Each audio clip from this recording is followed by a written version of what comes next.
श्री गुरुवे नमः। जय जय श्री राधे। राधा अष्टमी की व्रत कथा।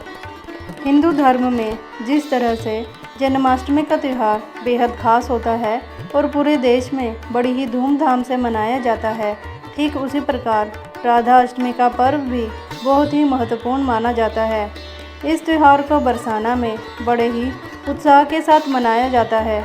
वहीं घरों से लेकर मंदिरों तक में इस दिन श्री जी की विधिवत पूजा अर्चना की जाती है और व्रत रखने का भी विधान है।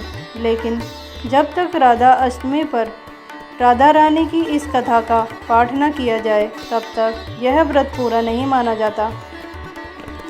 धार्मिक ग्रंथों में वर्णित राधा रानी की कथा के अनुसार एक बार नारद जी भगवान सदाशिव के पास पहुँचे और प्रणाम करके कहा, हे भगवान, मैं आपका दास हूँ। मेरी एक जिज्ञासा है, कृपया उसे शांत कर दीजिए। श्री राधा देवी लक्ष्मी हैं या देव पत्नी, महालक्ष्मी हैं या सरस्वती हैं? क्या वे अंतरंग विद्या हैं या वैष्णवी प्रकृति हैं? वे वेद कन्या हैं, देव कन्या हैं या मुनि कन्या हैं? इस पर सदाशिव बोले, हे मुनिवर, अन्य किसी लक्ष्मी की बात क्या कहें? कोटि कोटि महालक्ष्मी भी श्री जी के चरण कमल की शोभा के सामने तुच्छ हैं। हे नारद जी, मैं तो श्री जी के रूप, लावण्य और गुण आदि का वर्णन करने में खुद को असमर्थ पाता हूँ। तीनों लोक में कोई भी ऐसा समर्थ नहीं है जो उनके रूप आदि का वर्णन करके पार पा सके। उनकी रूप माधुरी जगत को मोहने वाले श्री कृष्ण को भी मोहित करने वाली है। यदि अनंत मोह से भी चाहूँ तो भी उसका वर्णन करने में मैं समर्थ नहीं हूँ। नारद जी बोले, हे प्रभो, श्री जी के जन्म का महात्म्य सब प्रकार से श्रेष्ठ है, मैं उसको सुनना चाहता हूँ।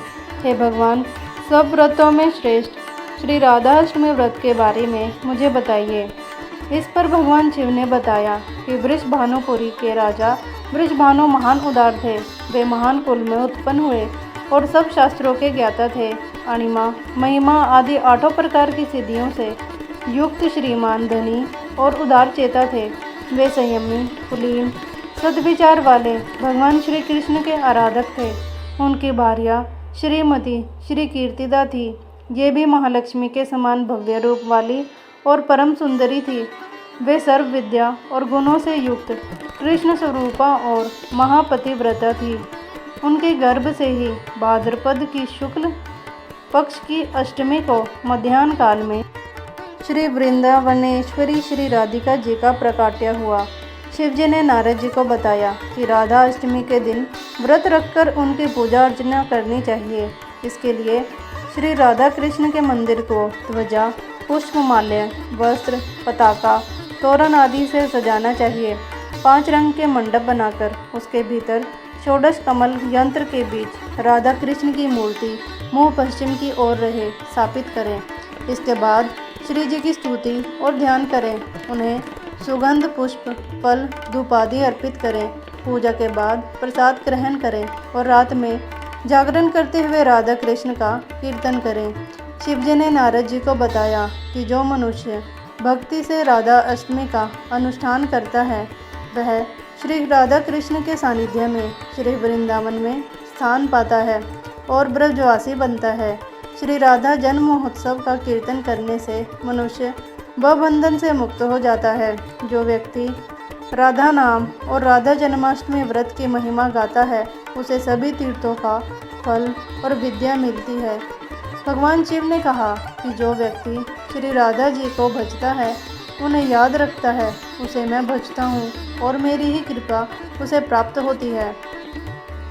राधा नाम स्मरण निष्फल नहीं होता। श्री राधा जी सर्व तीर्थमयी और सर्व ऐश्वर्यमयी हैं। श्री राधा भक्त के घर में कभी लक्ष्मी विमुख नहीं होती। जो राधा का ध्यान करते हैं, उसके घर में श्री जी के साथ श्री कृष्ण भी वास करते हैं।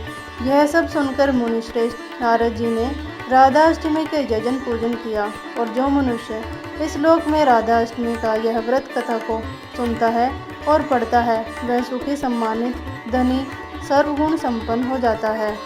भगवान शिव के अनुसार जो व्यक्ति धर्म के लिए राधा मंत्र जपता है, उसका मन धर्म में तल्लीन होता है। जो धन चाहता है उसे धन मिलता है, जो कामार्थी या मोक्षार्थी है उसे ये चीज़ें प्राप्त होती हैं। श्री जी की भक्ति करने वाला सुखी, विवेकी और निष्काम हो जाता है।